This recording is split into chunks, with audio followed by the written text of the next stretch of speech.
नमस्कार, डिजाइनर विशेष में आपका स्वागत है। मैं हूं डॉक्टर प्रतीक श्रीवास्तव और भारत और चीन के बीच में एक बार फिर तनाव की दीवार खिंच गई है। सीमा रेखा पर गतिविधियां कुछ इस तरह की हैं कि दोनों देशों के बीच में तनाव साफ तौर पर झलक रहा है। लद्दाख के क्षेत्र में जो भारत की गतिविधियां हैं, जो चीन की गतिविधियां हैं, वो इस बात की ओर इशारा कर रही हैं, इंगित कर रही हैं कि सब कुछ सामान्य नहीं है।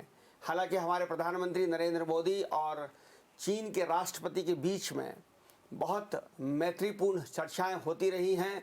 उन्होंने गांधीनगर का, अहमदाबाद का दौरा किया था। अभी हम वो दिन भूले नहीं हैं जब वो झूले पर बैठकर हमारे प्रधानमंत्री जी के साथ चाय पी रहे थे, रोड शो कर रहे थे।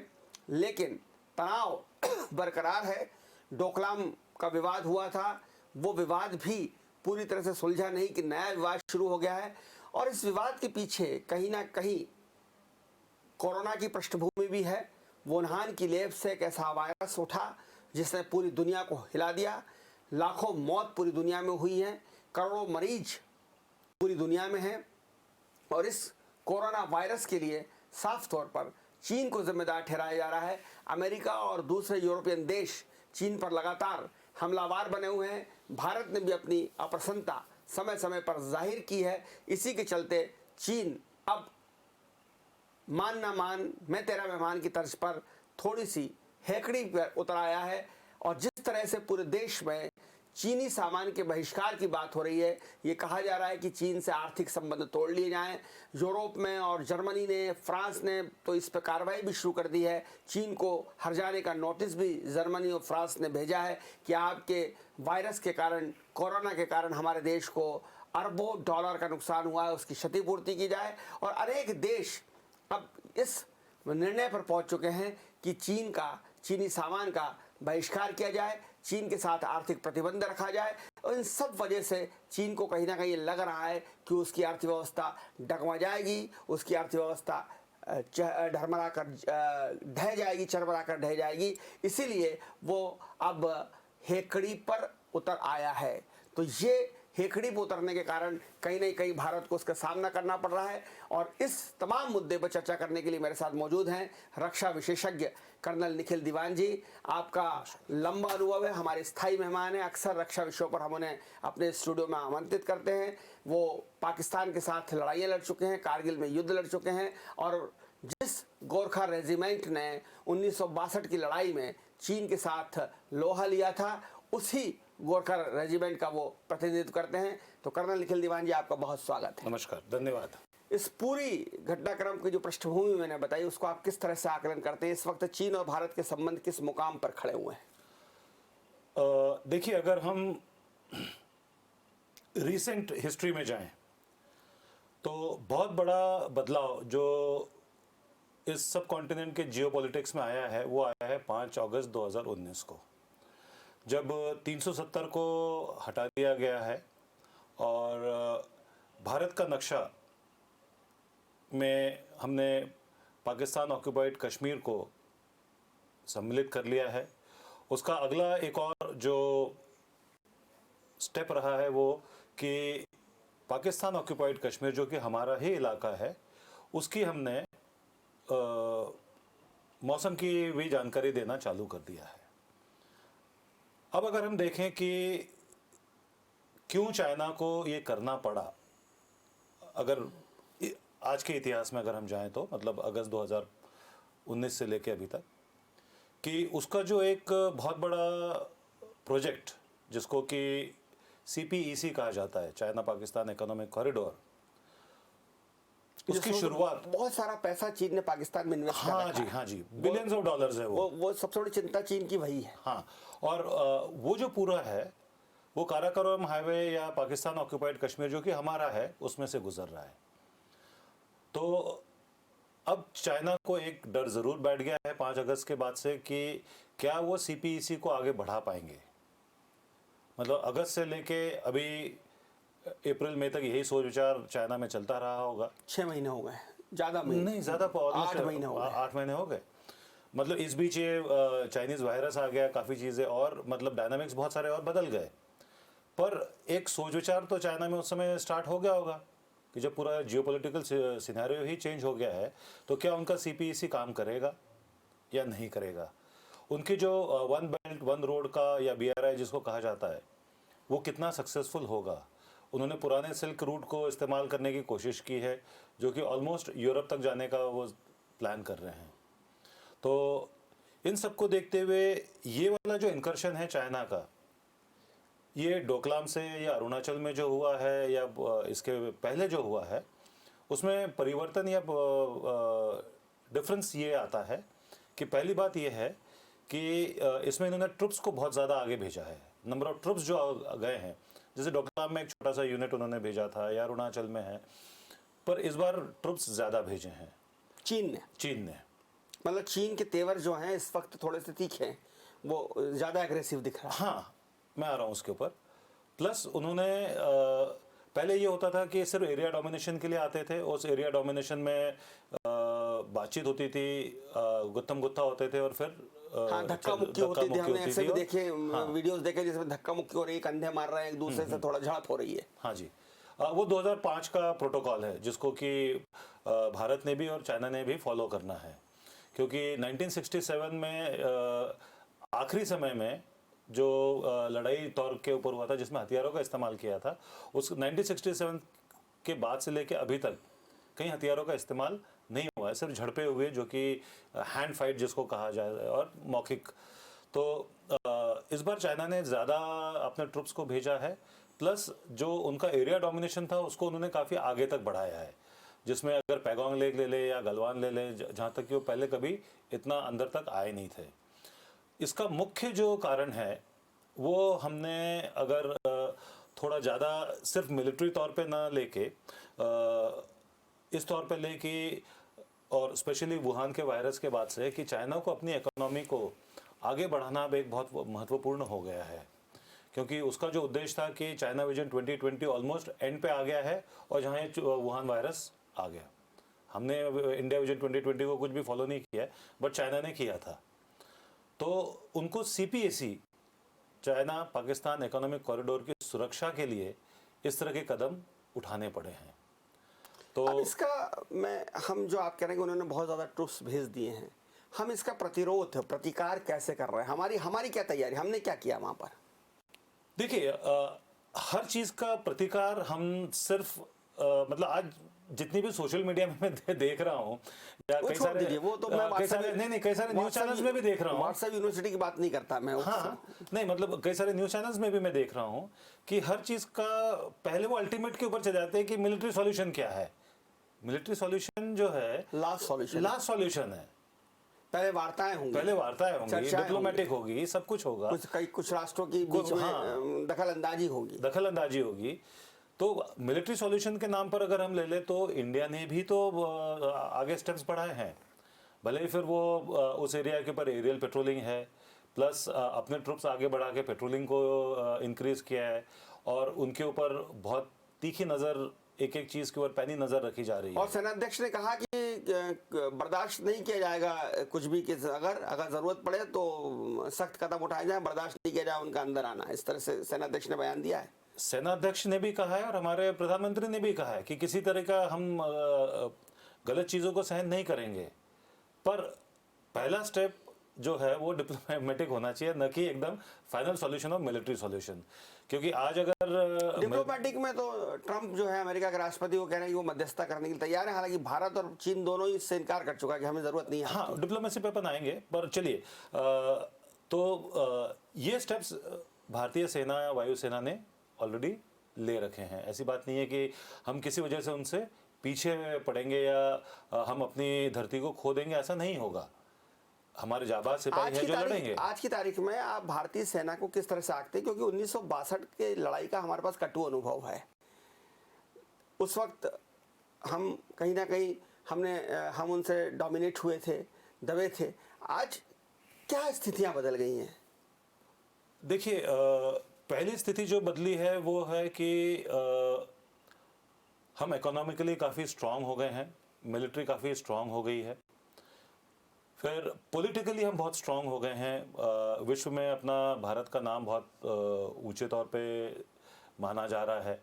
तो एक मान के चले कि हम एज अ रिकनेबल फोर्स जिसको कहा जाता है, उसको आज विश्व में देखता है। और सामरिक रूप से हम कितने मजबूत हैं अगर हम उनसे तुलना करें? उनके पास कौन सी मिसाइल हैं, हमारे पास कौन सी मिसाइल हैं, विमान, तोपें, सामरिक रूप से सेना का आकार, इस दृष्टि से हम चीन के आगे कहाँ ठहरते हैं, कहाँ हम उससे देखिए, मुकाबला खड़ा सामरिक होते हैं? दृष्टि से अगर मैं आपको बताऊं तो man behind the machine matters the most, not the machine. 71 की लड़ाई में हमने पाकिस्तान के ज्यादा अच्छे टैंक्स, ज्यादा अच्छे फाइटर एयरक्राफ्ट को उड़ा दिया था था। कैप्टन अब्दुल हमीद। यस। तो man behind the machine is going to matter. हमारे देश में जो सेना में जो जज्बा है, वायुसेना में जो जज्बा है, और हमारे जो सैनिक हैं वो हमारे देश को एक सम्मान की नज़र से देखते हैं कि हमने कहीं पर अटैक नहीं किया, हम हमेशा डिफेंस में रहे हैं। तो हमारा सैनिक जो है वो पूरा जोर लगा के अपनी धरती को अपने काबू में रखेगा। इसलिए सामरिक तौर पे हम लोग इसलिए स्ट्रांग है क्योंकि हमारा एक सैनिक बहुत स्ट्रांग है, बहुत कठिन ट्रेनिंग से वो गुजरता है, बहुत कठिन परिस्थितियों में उसको रहने की आदत डाली जाती है। जैसे अगर हम यही लद्दाख का एरिया ले लें जहाँ पर -30 -20 डिग्रीज टेम्परेचर जो है, मतलब इसको स्नो डेजर्ट के नाम पे माना जाता है कि शरीर के अंग गलने लगते हैं। बिल्कुल जी, मैंने उसको पढ़ा था कि frost, शरीर के, और उसको इतना बड़ा लवादा पहन के रहना पड़ता है कि उसका वजन ही काफ़ी किलो होता है। देखिए, आज जो मेडिकल प्रोफेशनल्स जो पीपीई पहन के घूम रहे हैं, पर्सनल प्रोटेक्टिव इक्विपमेंट जिसको कहा जाता है, आज मतलब एक सामान्य नागरिक को भी पीपीई का नाम पता पड़ गया है, पर ये पीपीई तो उस एरिया में काफी समय से चल रहा है। और वो जो पीपीई है ज्यादा भारी पीपीई है। हाँ, क्योंकि वहां पर आपको ठंड से भी बचाव करना है, आपको दुश्मन की गोलियों से भी बचाव करना है, आपको अपना इक्विपमेंट पूरा कैरी करना है जो 20-25 केजी का है, आपको अपनी राइफल कैरी करना है, आपको आपका एमिनेशन कैरी करना है, आपको आपका राशन कैरी करना है। सर, वहाँ क्या स्थिति लद्दाख में, कहाँ, अगर मैं आपसे एनिमेशन के माध्यम से समझना चाहूँ, आप चूंकि उसी रेजिमेंट के हैं, तो वहाँ किस पोजीशन में चीन खड़ा है और किस पोजीशन में हम खड़े हैं? लद्दाख को अगर आप इमेजिन करके हमारे दर्शकों को समझा सकें। देखिए, लद्दाख की ज्योग्राफी अगर हम ले लें, जो कि बाकी उत्तराखंड, सिक्किम या अरुणाचल प्रदेश की ज्योग्राफी से हम अलग इसको लेना चाहिए, क्योंकि जैसे हम ईस्ट की तरफ जाते हैं, उत्तराखंड और अल्टीमेटली टू अरुणाचल, वहाँ पर क्या हुआ है कि चाइना की साइड में हिमालय जो है वो काफ़ी ग्रेजुअल है, और हमारे तरफ हिमालय जो है वो काफ़ी स्टीप है। क्यों? क्योंकि इंडियन सब कॉन्टिनेंट की जो टेक्टोनिक प्लेट थी वो आके एशियन प्लेट में जब जुड़ी तब हिमालय का उद्गम हुआ। तो हमारी तरफ जो है ढलान बहुत तीखी है, और उनकी तरफ बहुत शैलो टाइप से है, आप कह सकते हैं। लद्दाख का अगर हम ले लें तो लद्दाख एज अ प्लेटू है, मतलब इसको विश्व का सबसे ऊंचे प्लेटू के नाम पे भी जाना जाता है। तो प्लेटू होने की वजह से वहाँ पर फ्लैट ज़मीन काफ़ी सारी है, और फिर से ये हुआ जिसके है, लिए कभी नेहरू जी ने संसद में कहा था कि वहाँ तो घास का सुखत उनका भी नहीं होता, तो ये काट दिया जाए। ये संसद का एक बड़ा तीखा बयानबाजी हुआ था। तो जिसे पटेल साहब ने कहा भी था कि यहाँ कुछ नहीं उगता है तो काट दिया जाए, सिर पर भी कुछ नहीं उगता है तो क्या उसको काट देंगे? हाँ जी। तो चलिए, इस तरह के ह्यूमर एक बहुत अच्छी चीज़ होती है जो कि बांध के भी रखती है और थोड़ा हल्कापन भी लाती है।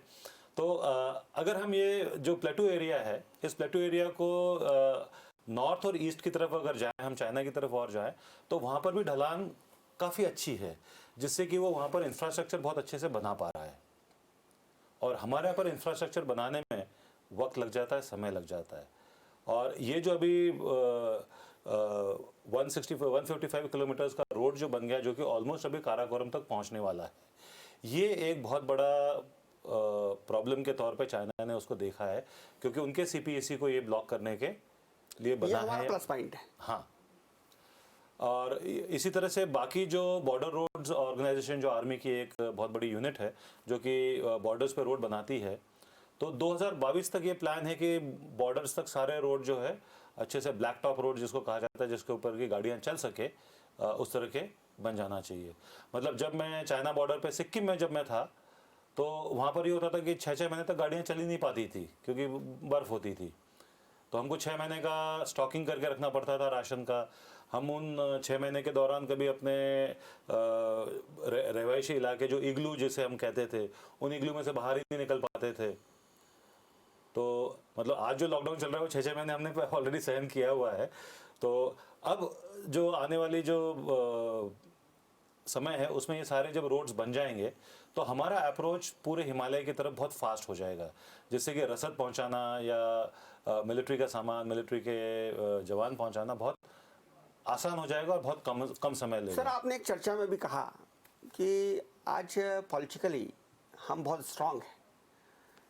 72 में पंडित जवाहरलाल नेहरू जब हमारा जो युद्ध हुआ 62 में चीन से, उस समय पंडित जवाहरलाल नेहरू बहुत बड़े नेता थे विश्व के, भारत के प्रधानमंत्री थे और हिंदी चीनी भाई भाई का एक नारा भी पूरी दुनिया में गूंज रहा था। क्या उस तुलना से, उस पॉलिटिकल सिनेरियो से हम तुलना करें पंडित जवाहरलाल नेहरू की और आज का हमारे पास जो नरेंद्र मोदी का सिनेरियो है, आप कैसे देखते हैं दोनों को? देखिए, मैं अगर जैसे आप तो पॉलिटिकली नाम ले रहे हैं, मैं उनसे थोड़ा सा दूर रहना चाहूँगा, क्योंकि पर फिर भी अगर उस समय से लेकर अभी तक का अगर हमने बातचीत अगर करना है और उसको अगर देखना है तो पंचशील को एक अंधभक्त की तरह हमने उसको प्रमोट किया। पंचशील के सिद्धांत, पंचशील के जो सिद्धांत है, जी हाँ, ठीक है ना। और हिंदी चीनी भाई भाई को ये सोचा कि हाँ हिंदी चीनी वाकई भाई भाई हो जाएंगे, क्योंकि यून सैंग भारत में आया था, फिर बुद्धिज़्म वहाँ पर ज़्यादा फैला और उसके पहले चाइना ने कम से कम अपनी नीति को बाकी देशों में ज़्यादा इस्तेमाल किया, जैसे ताइवान हो, वियतनाम हो, कंबोडिया हो, पर भारत में उतना कम नहीं किया था। तो हम उस समय, एक तो क्या है 1947 में जस्ट इंडिपेंडेंट हुए ही थे, इतना ज़्यादा हमने अपनी इकोनॉमी को डेवलप नहीं कर पाए थे और उस टाइम भी ये हुआ था कि एग्रीकल्चर को ज़्यादा बढ़ावा देना है और ये हुआ कि सेना की तो ज़रूरत ही नहीं, हम तो पीसफुल हैं। हमने पंचशील के सिद्धांत, निशस्त्रीकरण, फिर दो जो प्रिंसिपल्स उस टाइम फ्लोट हुए थे, एक था नॉन अलाइन मूवमेंट और दूसरा है पंचशील।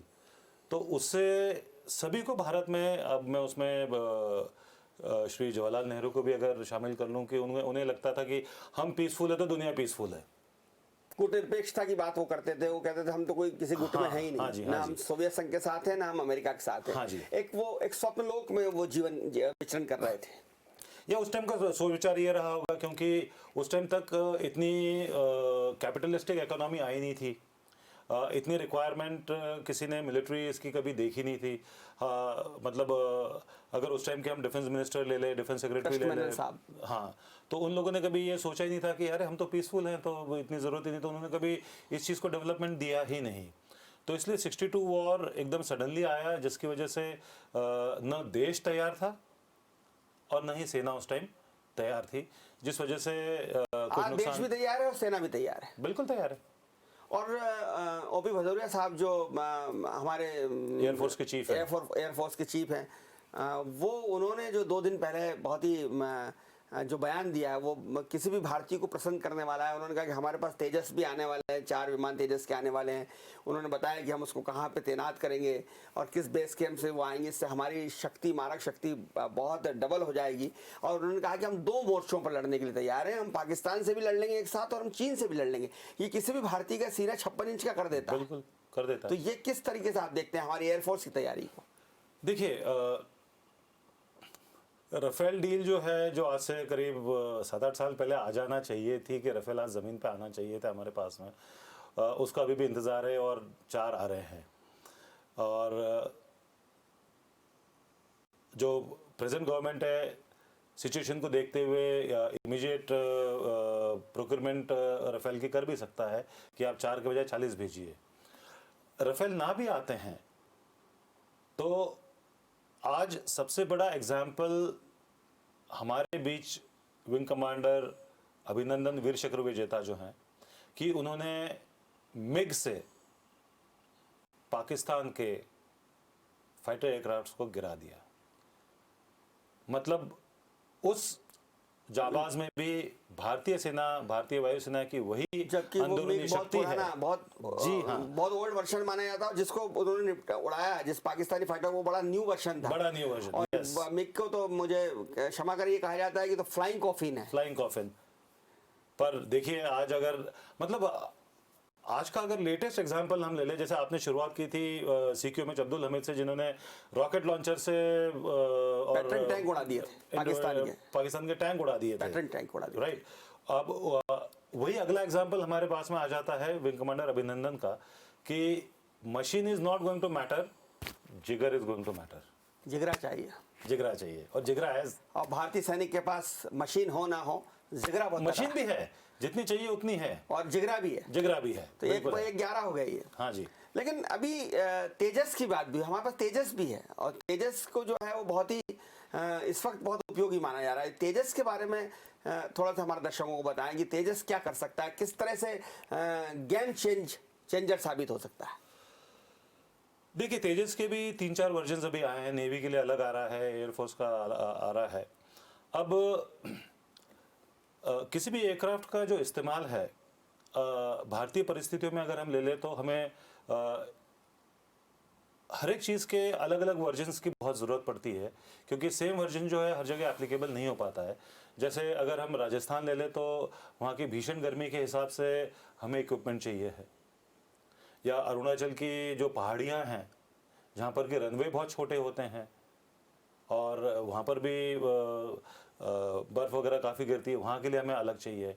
वैसे अगर हम नॉर्दर्न एरिया की बात कर ले, जिसमें कि लेह लद्दाख वगैरह आता है, मैं अभी LOC की तरफ नहीं जा रहा हूँ, पर लेह लद्दाख जहाँ पर आता है, वहाँ पर भी जो रिक्वायरमेंट है वो बहुत अलग हो जाती है, क्योंकि इतनी हाई एल्टीट्यूड पे जाने के बाद में जब ऑक्सीजन की कमी हो जाती है, तो एयरक्राफ्ट के किसी भी इंजन की क्षमता जो है वो ऑलमोस्ट 1/20 के लगभग आ जाती है। Depend on the altitude, depends on the content of oxygen there. और फिर उसमें बहुत सारा सामान भरा रहता है, उसका वजन बहुत रहता है।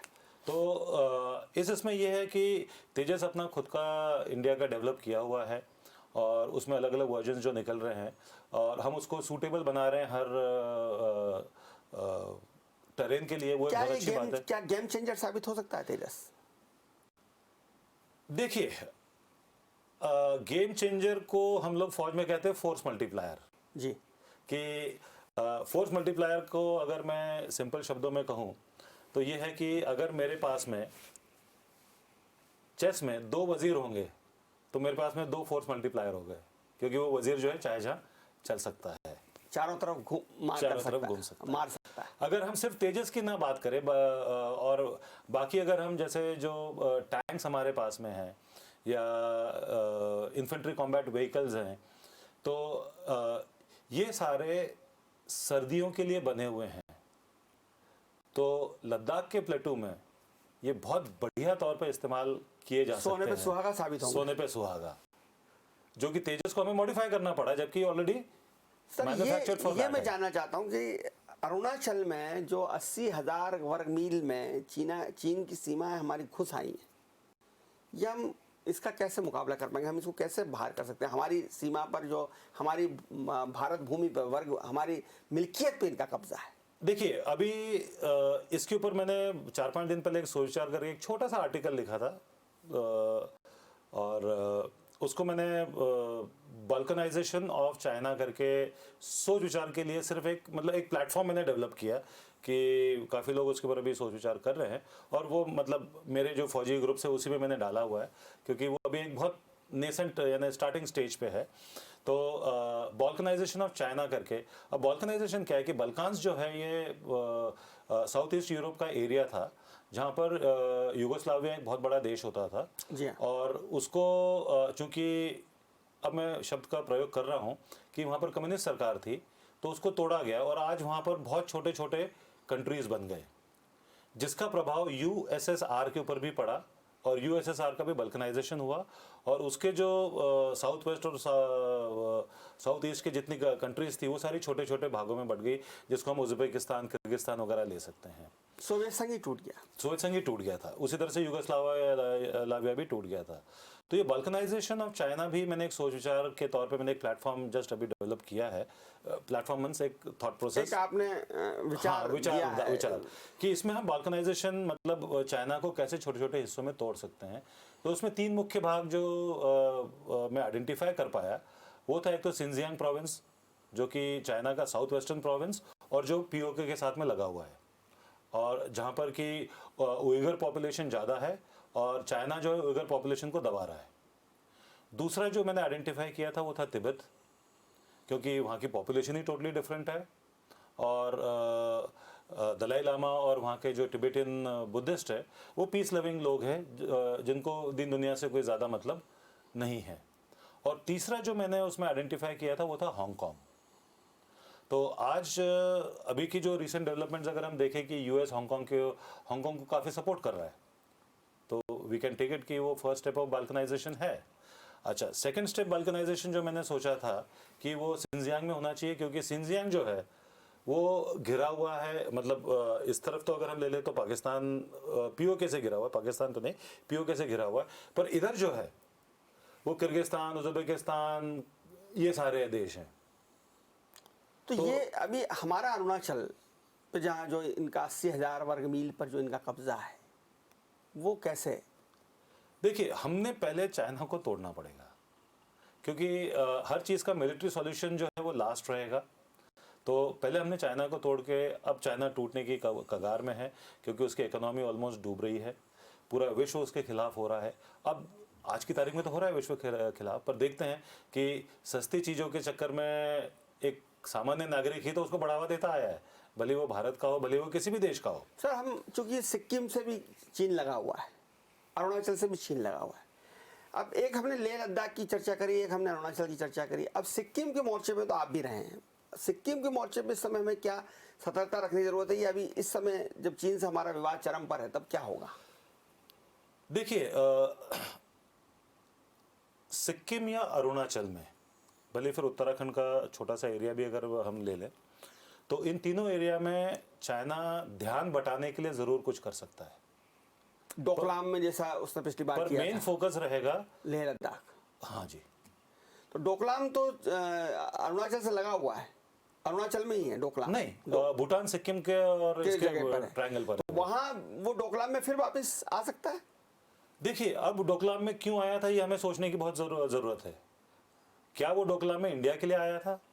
नहीं, भूटान के लिए आया था। भूटान के लिए आया था। और एक साम्राज्यवादी उसकी जो प्रवृत्ति है चीन की, वो पूरी एशिया के लिए नुकसानदायक है।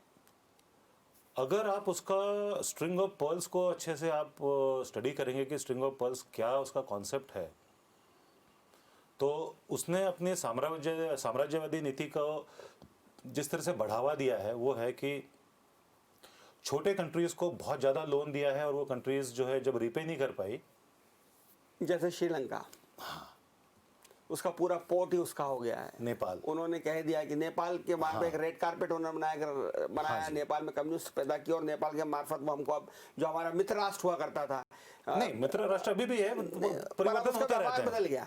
एक जमाने में नेपाल हिंदू राष्ट्र था और वो हमसे बहुत उसके मैत्रीपूर्ण संबंध थे, आना जाना बिना पासपोर्ट के था, लेकिन अब नेपाल उतना हम विश्वसनीय नहीं है हमारे लिए आज की तारीख में। देखिए, चलिए नेपाल को अपना एक अलग डिस्कशन में ले सकते हैं, इस वाले डिस्कशन में ना लेकर, क्योंकि नहीं, पर वो चीन के कारण गड़बड़ हुआ उसका। हाँ, वो चीन के कारण गड़बड़ हुआ है, क्योंकि वहाँ पर चीन ने शायद मदद की है उनको कम्युनिस्ट सरकार बिठाने में। जी हाँ। राइट। फिर एक प्लेटफॉर्म ज़रूर चाइना को मिल रहा है नेपाल के ज़रिए, जो कि हमारा एक बफर कंट्री हुआ करता था।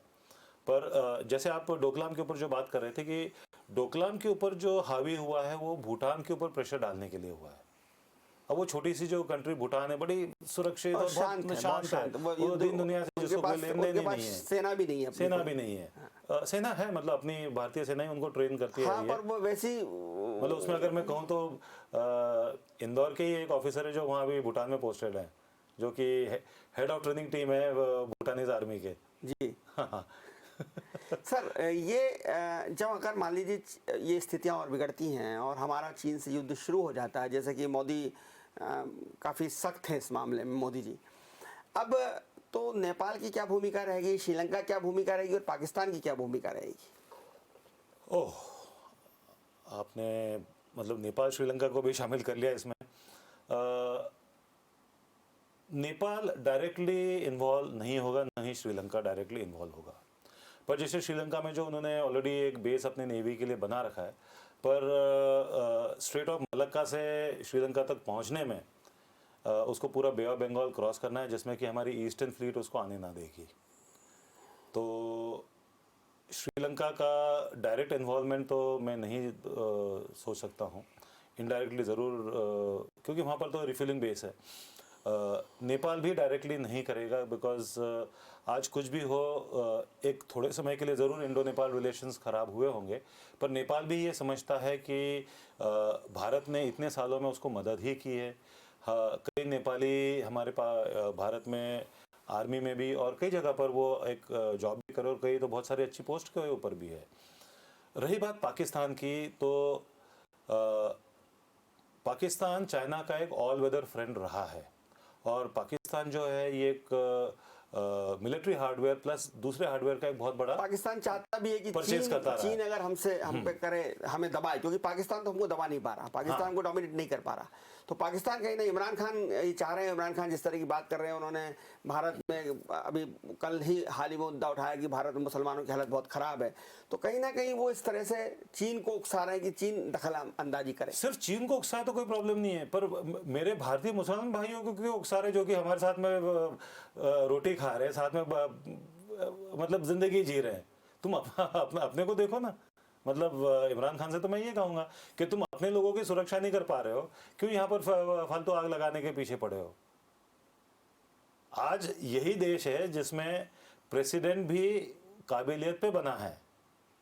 एपीजे कलाम आजाद, जी हाँ, मतलब कलाम बने हैं हमारे, हाँ, बहुत सारे बने हैं, बहुत सारे बने हैं, फखरुद्दीन अली साहब बने हैं, या हाई पोस्ट पे अगर हम ले लें तो जनरल अता हुसैन। पर वो एक सवाल मुद्दा ये है कि चीन की अगर हम बात कर रहे थे, तो चीन का, जैसा आपने कहा कि ये मैंने कहा कि 2-3 देश ये मदद कर सकते, लेकिन अभी इस समय जो चीन की आपने कहा कि चीन का पूरी दुनिया में विरोध है, क्या America, Germany, France, England, New Zealand, Australia, ये तमाम देश इस लड़ाई में हमारे साथ आएंगे? देखिए, उसमें फर्स्ट स्टेप जो है वो मैंने इसलिए बल्कनाइजेशन से स्टार्ट किया था कि अगर हम बल्कनाइज करते हैं तो सबसे पहले ये है कि पूरा विश्व मिलकर चाइनीज इकोनॉमी को ध्वस्त करे। अब देखिए वो क्या काम शुरू हो गया। अब कितने, देखिए, सरकार के बोलने पे या व्हाट्सएप यूनिवर्सिटी पे टिकटॉक डिलीट करने के कई सारे मैसेजेस से नहीं होता है। वो एक उस व्यापारी से भी होगा जो आज तक इतने सालों से चाइना से माल लाकर भारत में या दूसरे देशों में बेचता रहा है। पहले हमको आत्मनिर्भर भी बनना पड़ेगा। अभी हार्डवेयर में, बहुत सारी चीजों में अगर हम चीन पे डिपेंडेंट हैं, तो साल भर में पहले हम मजबूत बने, जी हाँ, फिर उसके बाद बाइकाट। ठीक है, तो उसको हम सिर्फ एज अ भारत ना लेके अगर हम पूरे विश्व की तरफ से देखें कि पूरे विश्व ने उसको कंट्रोल में लाना है, क्योंकि पूरा विश्व ही अफेक्टेड है। सवाल ये है कि लड़ाई की दशा में, युद्ध की दशा में, क्या हमको उसको इकोनॉमिकली कमजोर करो ना पहले। नहीं, मान लीजिए वो युद्ध हो ही गया, तो ये कंट्रीज हमारे सपोर्ट में आएंगी। जिस तरह से एक पूरा डिप्लोमेटिक मूवमेंट पिछले 6-7 साल से चल रहा है और हम विश्व को काफ़ी चीज़ों में अपनी तरफ ला चुके हैं, तो उम्मीद है कि बाकी के जो देश हैं वो हमारी मदद या तो ओवर्टली या कोवर्टली ज़रूर करेंगे। ये ओवर्टली और कोवर्टली क्या, ये मिलिट्री की आपने मिलिट्री तो नहीं, चलिए ओवर्टली मतलब कि चलो वो अपनी सेना भेज देंगे या अपने को हथियार, टैंक और एयरक्राफ्ट और ये सब प्रोवाइड कर देंगे। वो ओवर्टली हो गया कि सबके सामने, और कोवर्टली पीछे से दबा के, गोपनीय तौर पर। तो कई देश हैं जो ये हो सकता है करेंगे। मतलब अमेरिका बहुत नाराज है चीन से, क्या इसका लाभ हमको मिलेगा? अमेरिका कह रहा है कि वो तो उसने अभी WHO से संबंध तोड़ लिए। कल ही उन्होंने कहा कि आपने चीन के साथ काम किया और चीन को सपोर्ट किया, इसलिए हम आपके साथ नहीं करेंगे। वो चीन को लगातार धमकियां दे रहा है। चीन के साथ उसका पहले भी व्यवसायिक विवाद पिछले 2 साल से चल रहा है, व्यापारी गतिरोध है उनके बीच में। और इस समय जो वुहान में जो देखिए सब उसमें क्या है कि सबसे पहले जिस तरह से आज अमेरिका भी अगर सोच रहा है, तो उसके पहले चाहिए यूनाइटेड नेशंस रिफॉर्म्स, जो कि पिछले 30 साल से सिर्फ डिस्कशन टेबल पे ही हैं। जिसमें कि और वीटो पावर जिसमें चीन के पास जिसमें भी कि है। Extension of UNSC, United nation security council, सिर्फ बातचीत पे ही चल रहा है कि आज विश्व इतना बड़ा हो गया है, 5 की बजाय 15 देशों के पास में होना चाहिए। और दूसरा जो सबसे बड़ी चीज़ यूएनएससी में ये होना चाहिए कि वो डिप्लोमेटिक होना चाहिए।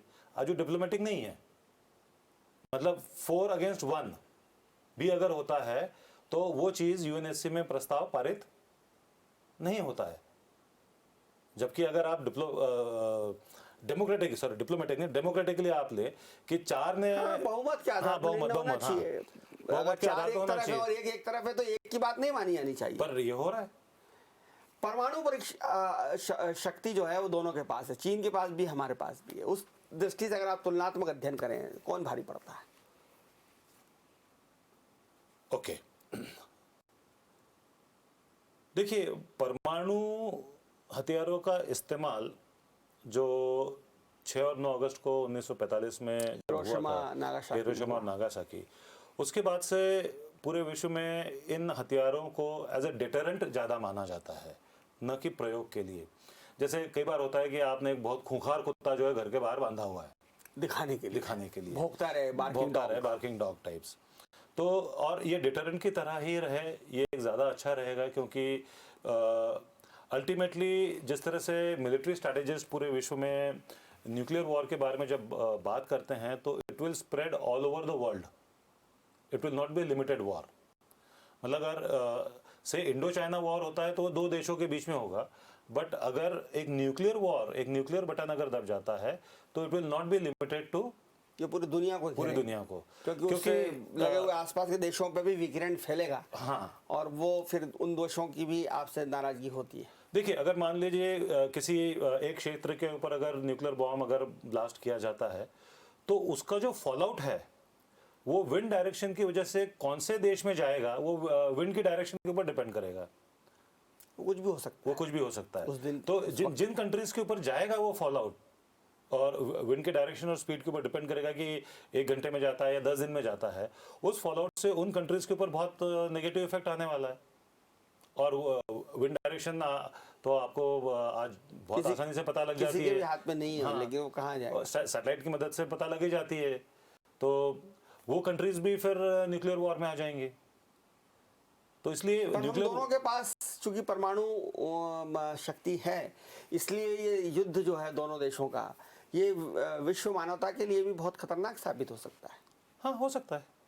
इसलिए मतलब अगर स्टेप वाइज ले तो जैसे मैंने आपको बोला था कि military solution is the last solution, उस लास्ट के आगे एक और लास्ट ऐड करके हम न्यूक्लियर सॉल्यूशन हम कह सकते हैं उसको। कर्नल निखिल दीवान जी, मैं ये जानना चाह रहा था कि जिस तरह से भारत ने ये इनिशिएटिव लिया, प्रधानमंत्री जी ने अपने जो जन संदेश दिया टीवी पर, भारत की जनता के नाम पर संदेश, 13 तारीख को संभव था, उन्होंने उसमें कहा कि हमको आत्मनिर्भर बनने की ज़रूरत है और स्वावलंबी बनने की ज़रूरत है। हम स्वदेशी का प्रयोग करें और अपने आप को आत्मनिर्भर बनाएं, क्योंकि इस संकट से निकलने का एक ही तरीका हो सकता है कि हम स्वदेशी को अपनाएं और आत्मनिर्भर बने। इसने कहीं ना कहीं चीन को परेशान किया है, क्योंकि चीन का जो सबसे बड़ा मार्केट है वो भारत है और हमारे और उसके बीच में जो आयात निर्यात का संबंध है वो काफ़ी बड़ा संबंध है। चीनी सामान हमारे यहाँ इस तरह से घुल मिल गया है कि हमको पता ही नहीं चलता कि हमारे हाथ में मेरा जो मोबाइल है वो खुद चीनी है। मैं चीन के खिलाफ आपसे पिछले 45 मिनट से जो है वार्ता कर रहा हूँ, लेकिन हो सकता है कि मैं जिस मोबाइल को यूज़ करता हूँ वो चीनी हो। तो इस चीज़ से भी कहीं चीन बौखला गया है और पूरी दुनिया भी कह रही है कि चीन से हमको बायकॉट करना है चीन के सामान का। आप भी कह रहे हैं कि चीन को पहले आर्थिक रूप से तोड़ना पड़ेगा। तो क्या ये बौखलाहट वो है? देखिए, अगर ये 13 तारीख के संदेश को आज अगर चीन समझ रहा है तो बहुत बड़ी गलती कर रहा है, क्योंकि एफडीआई के फुल फॉर्म जो मोदी जी ने दिए हैं, एक एफडीआई का फुल फॉर्म है फॉरेन डायरेक्ट इन्वेस्टमेंट, जिसको उन्होंने मॉडिफाई करके आज से 3-4 साल पहले बोला हुआ है फर्स्ट डेवलप इंडिया। मतलब आत्मनिर्भरता के ऊपर बातचीत वो 4-5 साल पहले कर चुके हैं। एफडीआई के कोनोटेशंस को चेंज किया है कि first develop India. But first develop India बोलना बहुत आसान हो गया है जब तक कि हम ब्रेन ड्रेन को ना रोकें और रिवर्स ब्रेन ड्रेन को बढ़ावा ना दे, बढ़ावा देना, ब्रेन ड्रेन को रोकना पड़ेगा और रिवर्स ब्रेन ड्रेन को बढ़ावा देना वही तो पड़ेगा। मैं कह रहा हाँ हूँ, जी। बढ़ावा ना दे, जब तक और बढ़ावा ना देंगे हम उनको। अगर ये मैसेज आज फिर से चाइना के पास गया है कि फर्स्ट डेवलप इंडिया, और लोगों ने सच में, आप मानेंगे, ये कोरोना के बाद मुझे बहुत सारे आसपास लोग मिलते हैं जो अभी कह रहे हैं कि हम चीनी सामान नहीं खरीदना चाहते। वो दुकान पे पूछ रहे हैं कि चीनी तो नहीं है, क्योंकि हर एक का किसी न किसी का नज़दीक वाला, नोन पहचान वाला कोरोना से परेशान है। भले इन्फेक्शन ना हुआ हो। ये गुस्सा कब तक रहता है चीन के खिलाफ, ये भी बात है। हम भारतीयों के साथ ये बड़ी समस्या है कि चाय में जैसे चाय की प्याली में जो तूफान आता है ना, अभी तो लग रहा है कि चीन मतलब मालूम पड़ा कि दिवाली आई और हमने पूरा घर चीन। सर उसमें तो आप जैसे मीडिया के लोग जो है वो देश के लिए काम करेंगे। एक सामान्य नागरिक तक यह मैसेज बार बार पहुंचाना वो आप ही की तो जिम्मेवारी है, तभी तो फोर्थ स्टेट आपको कहा जाता है। और आज पत्रकारिता विश्व हिंदी पत्रकारिता दिवस भी है। और सर अगर ये कह रहे हैं कि पत्रकारिता का काम है, तो निश्चित रूप से डिजियाना न्यूज़ समूह अपने पूरे दर्शकों को ये संदेश बार बार पहुंचाएगा, यह आग्रह बार बार करेगा कि स्वदेशी अपनाइए, आत्मनिर्भर बनिए, चीन से डरने की ज़रूरत नहीं है। जैसा कि कर्नल निखिल दीवान जी कह रहे हैं, वो ज़माना और था 1962 का, ये 2020 है और हमारे पास नरेंद्र मोदी जैसा एक सशक्त नेतृत्व है। भारत की इस समय पूरी दुनिया में तूती बोलती है। हम एक विश्व महाशक्ति हैं, हम सामरिक दृष्टि से भी मजबूत हैं, आर्थिक दृष्टि से भी मजबूत हैं। और जैसा कि कर्नल निखिल दीवान जी ने बार बार कहा कि हमारी सेना के पास, हमारे सैनिकों के पास सामान भी है और जिगरा भी है। हम जीतेंगे, जीत कर रहेंगे। देखते रहिए डिजियाना न्यूज़, खबरों का सिलसिला जारी है, जारी रहेगा। नमस्कार।